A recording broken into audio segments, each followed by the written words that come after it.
Give it up for all your other comics up here tonight. You guys enjoying your night so far? Happy you came out? Food's good? I got a question for you. Would you believe me if I told you that this is not my natural hair color? I'm kind of going through a quarter-life crisis because I don't think I'm going to make it to a midlife crisis. And I don't have enough money for a Corvette, so the hair. Thanks, I appreciate it. I just got back from Tennessee. I was visiting my cousin, which is nice because we usually only get to see each other at funerals. We've been to 4 in the past 3 years.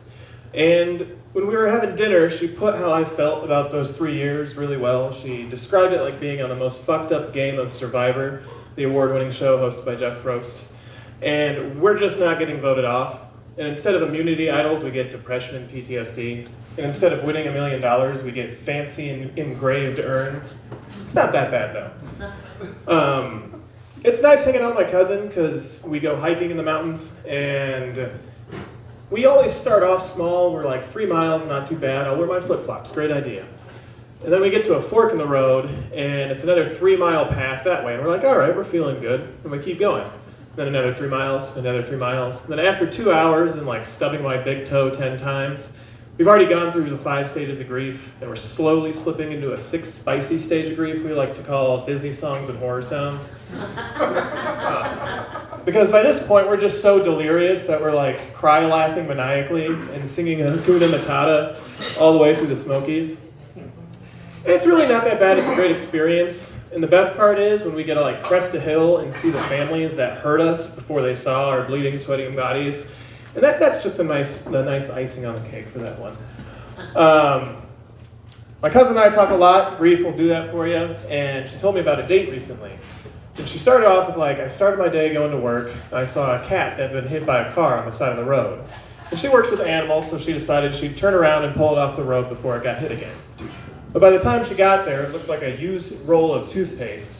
And she still pulled off to the side of the road, but didn't have any gloves. So she took the wrappers from Sour Patch Kids packages and put them on her hands.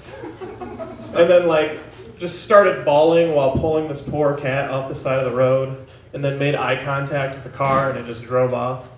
So she went on with her day, got the cat out of the road, went to work, and then she had a date that night. And she still went with this emotional baggage, and when she got there, she was talking to the guy and asked him how his day went. And he told her that it was a pretty normal day, but on my way to work, I saw this crazy lady on the side of the road, just crying her eyes out and pulling this cat across the road. And she just lost at that point and was like, that was me!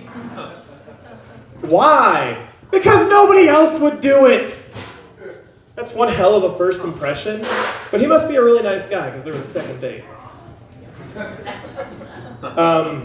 My generation has a lot of mental health and drug problems right now, and I don't think it's because of like 9/11 or the pandemic or Betty White dying.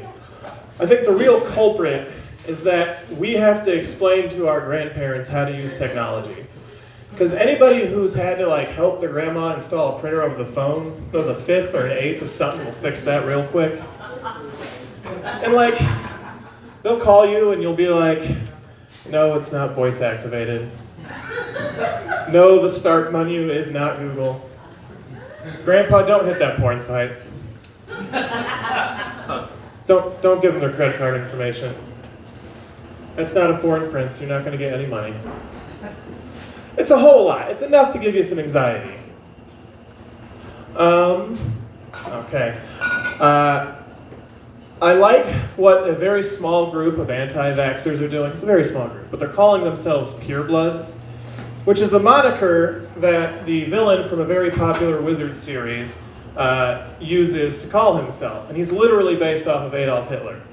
But they don't stop there. They've adopted, some of them, a little small population, have adopted the Hunger Games salute, which is this, which sure looks like 2 fingers away from something real bad. And somehow they still think they're the good guys. I am going to leave you guys with this. I'm doing this for a friend. He asked me to do this. But why Can our buttholes taste spicy but not sweet? Oh shit.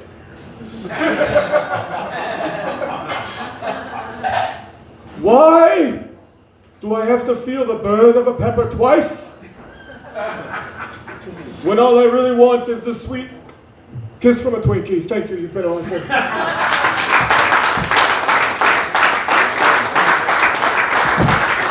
Give it up for John one more time, everybody. Let's keep this train rolling for you.